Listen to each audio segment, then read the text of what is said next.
Hello students, this is SK Pandey and today I am going to explain you manufacturing industries.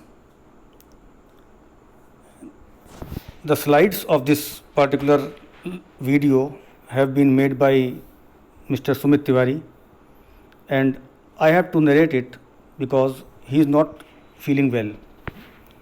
First of all, I will request you to subscribe our channel and also touch the bell button so you can get all the notifications. As far as manufacturing industries are concerned, we all know that industries are regarded as the measurement, or we can say the parameters of growth of any country. So this chapter is very important, not only to understand what are industries, but also how they are located and what is their significance in the world, or we can say country's development. So first we can define it. Manufacturing industries are where the production of goods is done in large quantities and the processing from raw material to valuable products is called manufacturing. इसका मतलब ये हुआ कि manufacturing क्या है? जब हम किसी रॉ मटेरियल को फिनिश्ड गुड्स में कन्वर्ट करते हैं. फॉर एग्जांपल फ्लोर, सिंपल आटा, उससे बिस्किट बनता है, ब्रेड बनती है. और sugar cane, we make sugar, and likewise there are thousands of things from which we produce valuable material. Obviously आटे का जो रेट है बिस्किट का रेट उससे कहीं बहुत ज़्यादा होगा.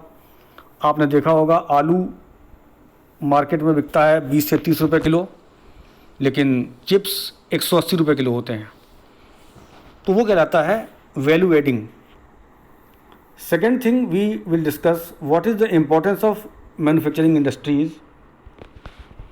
So first point is that the industries modernize the agriculture. Actually, whatever you are watching nowadays, if we go 50 years back, I remember all the processes of agriculture were delayed and they were very time consuming. Nowadays, everything takes very less time. For example, you have got tractors, you have got combined harvesters. So many instruments are there to facilitate the agriculture in a nice way. It means the industries modernize agriculture. This point is proved here. And also the agricultural income is used. So we also develop the tertiary sector. Second is the industries help in removal of unemployment and poverty. Whenever you can see any industry, so it consumes labor and so many things are there. The development is done, roads, railway, electricity, everything is available there. So industries help in removal of unemployment and also the poverty. Third point is that the industries bring down regional disparities. Actually regional disparities इसका मतलब ये है कि अलग अलग areas में अलग अलग डेवलपमेंट आपको मिलेगा. जैसे हमारे कंट्री के दो स्टेट्स का एग्जांपल हम लोग लेते हैं. First is Punjab, second one is Jharkhand.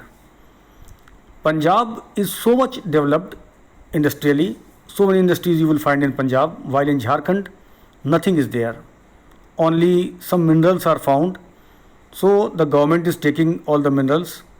The people are not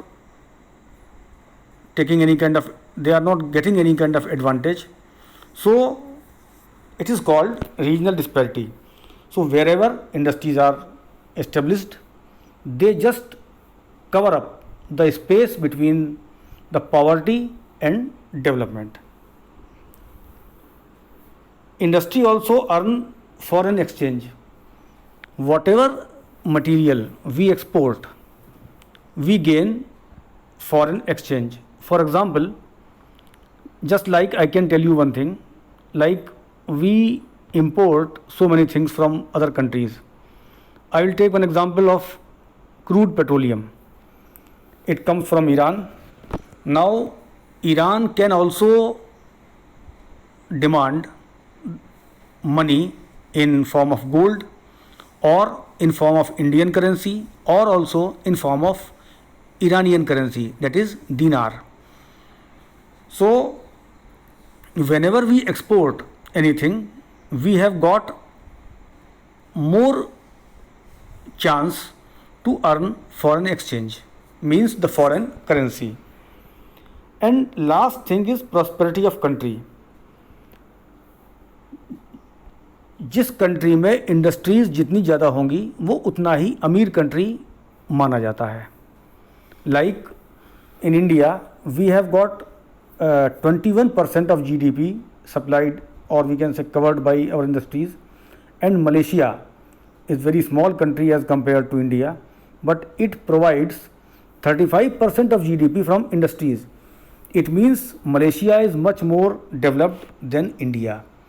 So last but not the least, the prosperity of a country depends upon industries. Now we come to second topic, that is interdependence of agriculture and industry.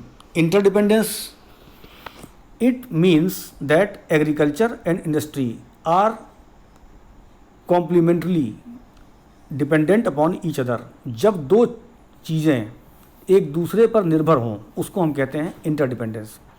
So agriculture is dependent upon industry and industry is dependent upon agriculture. How? In agriculture all the machine, means irrigation pumps, fertilizers, insecticides, pesticides, plastic PVC pipes, machine, tools, each and everything, it comes from industry and to the farmer. जब farmer को ये सब चीज़ें बाज़ार से मिलेंगी बनी बनाई, आज से 50 साल पहले सीड्स फार्मर अपने बनाते थे, अपने यूज़ करते थे, और बार बार वही सीड यूज़ करने की वजह से उनकी प्रोडक्टिविटी बहुत कम थी. अगर आज की बात करें तो आज नए टाइप के सीड्स मार्केट में अवेलेबल हैं, और उससे फ़ायदा क्या होता है कि प्रोडक्टिविटी बढ़ती है और बहुत सारे फ़ायदे किसानों को होते हैं. अगर हम बात करें इंडस्ट्री की, तो इंडस्ट्री डिपेंडेंट है एग्रीकल्चर पर. क्यों? क्योंकि रॉ मटेरियल जो भी है वो सब एग्रीकल्चर से ही मिलता है. Sugar cane, wheat flour, corn, each and everything which we get from the farmers, we use them as raw materials in agriculture. Then we come to this point that industries have not only modernized agriculture, but also they have made all our production very efficient. जितनी अच्छी industry होगी production उतना ही अच्छा होगा. अगर हम लोग अपने घर में एक चिप्स की फैक्ट्री लगाते हैं तो ऑब्वियसली वो लेज़ से कंपेयर नहीं कर पाएंगे आप. क्यों? क्योंकि उनकी टेक्नोलॉजी हमसे अच्छी है. तो टेक्नोलॉजी ही हमें एफिशिएंट बनाती है. Then we come to agglomeration economies. Agglomeration economy का मतलब होता है जब किसी एरिया में बहुत सारी इंडस्ट्रीज़ इकट्ठी एक जगह लगती हैं, उसको हम कहते हैं agglomeration economy. For example Ghaziabad, Noida, Delhi, और even in Uttar Pradesh Kanpur is there, और Ahmedabad. These places you can call agglomeration economies. Now we will discuss what is the growth of industries in India. So there is one organization named NMCC. It means National Manufacturing Competitiveness Council. और जैसा इसका नाम है, ये council बनाई गई थी पिछले करीबन 20-25 साल से. और इस काउंसिल ने क्या काम किया है, जो कंपटीशन इंडस्ट्रीज़ के बीच में होता है तो इंडियन इंडस्ट्रीज़ को वर्ल्ड की इंडस्ट्रीज़ के साथ में compete करने के लायक बनाने का काम ये काउंसिल करती है. And for last 20 years the share of industries in GDP has been 17% and industry is 27%. It means the rest of, अगर हम 27 में से 17 को माइनस कर दें तो 10% माइनिंग, क्वेरिंग, इलेक्ट्रिसिटी और गैस इसमें जा रहा है. तो जो ग्रोइंग रेट है वो 12% अगर नहीं होगा इंडस्ट्रीज़ का तो हम डेवलप नहीं कर पाएंगे. अब इसके अलावा गवर्नमेंट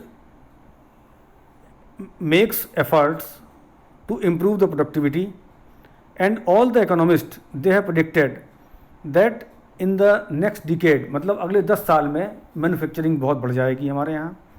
तो NMCC का इस्टेब्लिशमेंट इसी ऑब्जेक्टिव के साथ किया गया है. Third comes industrial location. In this particular topic we will discuss कि इंडस्ट्री आप कहाँ पर लोकेट कर सकते हैं या कौन सी जगह इंडस्ट्री को लगाया जाना चाहिए.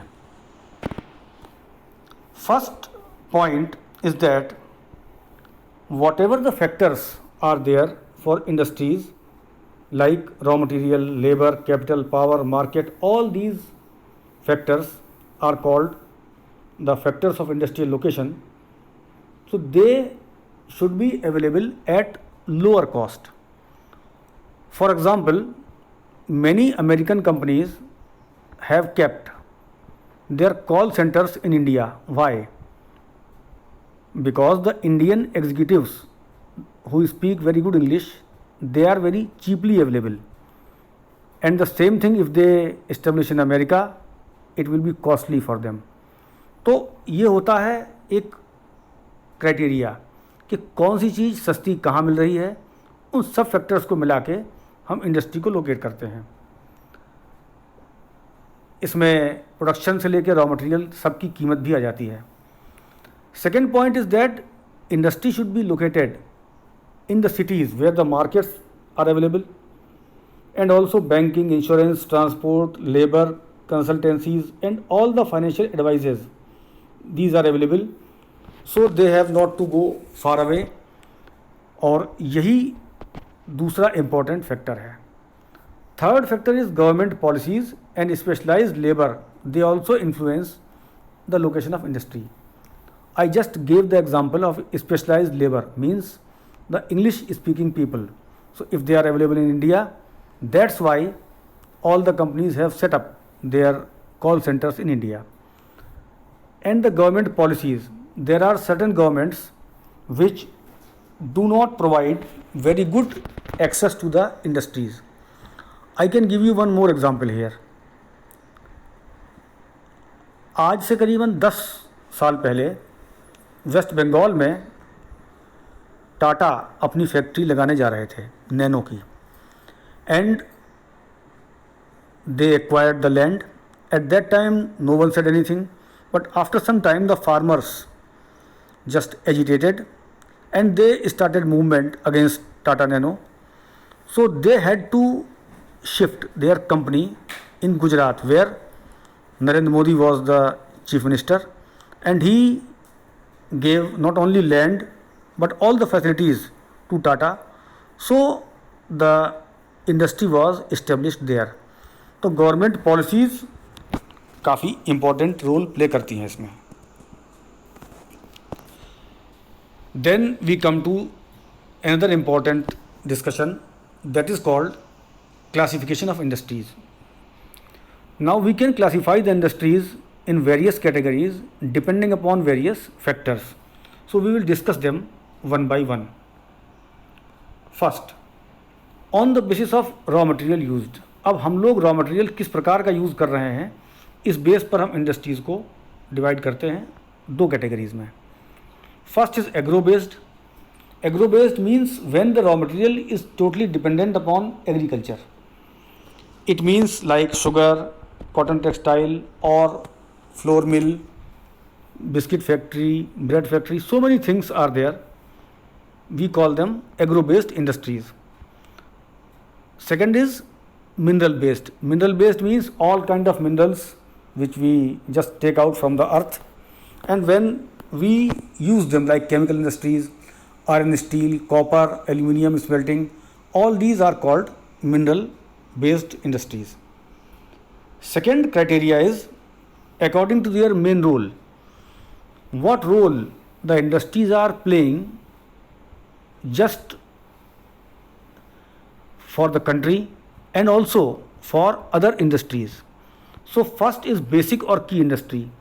ये वो इंडस्ट्रीज़ होती हैं जो दूसरी इंडस्ट्रीज़ के लिए प्लेटफॉर्म प्रोवाइड करती हैं. फॉर एग्ज़ाम्पल, गाज़ियाबाद में अगर कोई फैक्ट्री है जो राइस मिल बनाती है, तो इसका मतलब क्या हुआ कि राइस मिल बनाने के लिए आयरन ज़रूरत पड़ेगा और बहुत सारी चीज़ों की ज़रूरत पड़ेगी.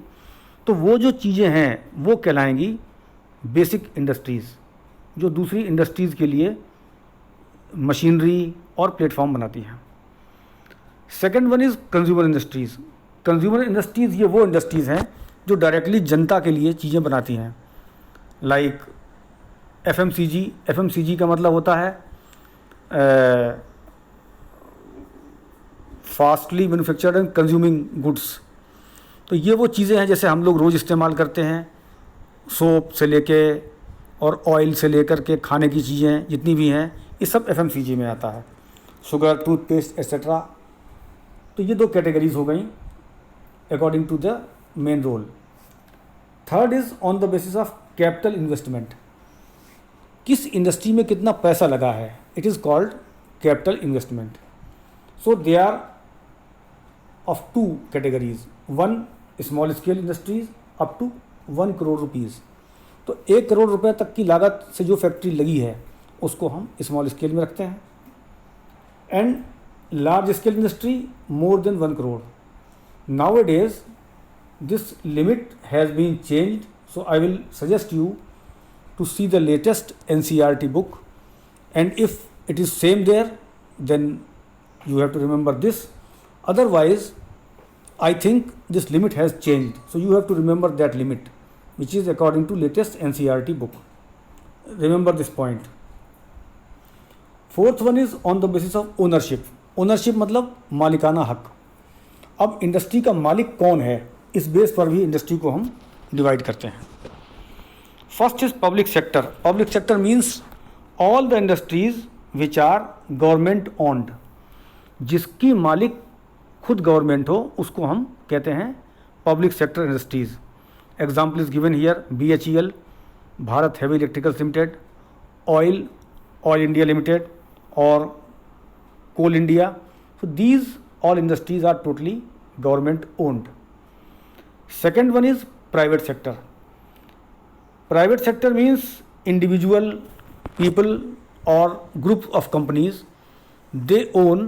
तो इसके मालिक हम में से ही, आम जनता में से लोग होते हैं, और ये इंडस्ट्रीज़ कहलाती हैं private sector industries. Third one is joint sector. Joint sector industries are those industries in which the money has been invested by the government as well as the private people. तो Oil India limited और ONGC, Oil and Natural Gas Commission, are the examples of these industries. And the last sector is cooperative sector. As its name implies, co plus operative. Co means together. When many people join together to make one cooperative society, and that society starts any industry, it is called cooperative sector. So Amul is the best example of this sector. 35,000 women are the members of this society, and whatever is earned by Amul, so it is equally distributed according to their percentage of cooperation in the industry. Last, whatever raw material or material goods are consumed, or we can say they are produced by the industry, depending upon their weight, we divide the fifth category, and we can divide it into two categories, that is heavy industry and light industry. So heavy industry means all kinds of machinery or iron steel industry, and whatever items are heavy, they are called heavy industries. ये industries बहुत बड़ी होती हैं और इनके बनाए हुए product भी बहुत बड़े बड़े और हैवी होते हैं.